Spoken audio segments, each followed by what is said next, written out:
Minsan, ew! Madungis! Pero masarap. Mwah! I-kiss. Sexy time na! Sexy Mega! Para sa yes friend kong ang aga-aga. Ang sungit. Ano yan? Anong attitude yan? Wow! Ay, nako.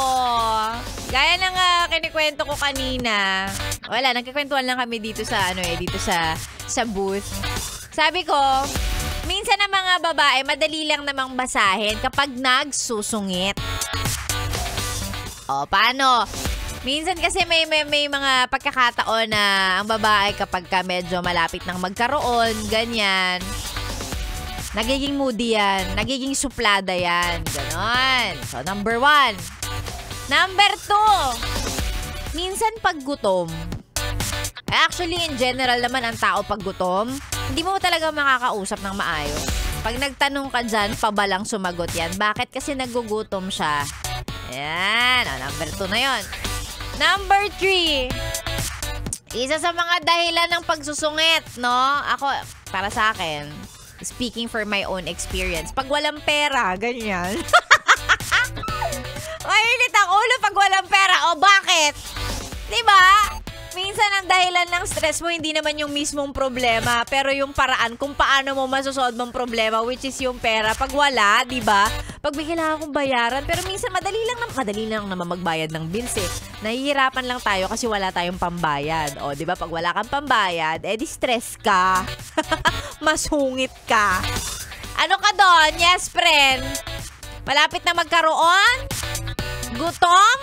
O walang pera? Kaya nagsusungit ngayong umaga. Ay, nako. Kung none of the above, ewan ko sa'yo, ano problema mo? Bakit ka nagsusungit? Ngayon, kung nandun sa mga nabanggit ko, ay, lalong-lalo na yung number 3, yung walang pera. Yan, yun na. Konting gapang na lang, konting tiis na lang naman sa sweldo na tayo pare-pareho. Next week, diba? Next week, 15 na next week. Doon sa, naman, kung ang sagot mo doon sa tanong ko ay nagugutom ka, mangapit bahay ka muna. O di kaya mag-ano ka dyan, mangingi ka sa mga kasama mo kung nasa trabaho ka. Yan ang unang number 1 reason kung bakit dapat mabait ka sa mga katrabaho mo. Kasi pag nagutom ka, sa kanila ka hihingi ng pagkain. Ayan, at kung mood naman, kasi talagang, gumising ka lang and you woke up from the wrong side of the bed. Wow, English! Hayaan mo, i-claim natin na magiging maganda ang araw na to. Ayan, solid Thursday morning para sa ating lahat. Yes, solid na magiging maganda, masaya. At malay mo ngayong araw na to, out of nowhere, magkapera ka. Claim it!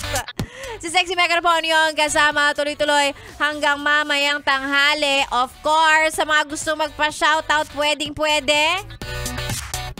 Hindi na ako maniningil, lalong-lalo na kapag sinasabi mo nga wala ka naman ng anda, wala ka ng kaching-kaching. So sige, magpa-send lang. Pa-send na mga pa-shoutout sa ating Facebook page, DJ Megan Yes FM. Basahin natin yan maya-maya. Ako na po ang inyong kasama dito lang sa stasyong masarap pakinggan.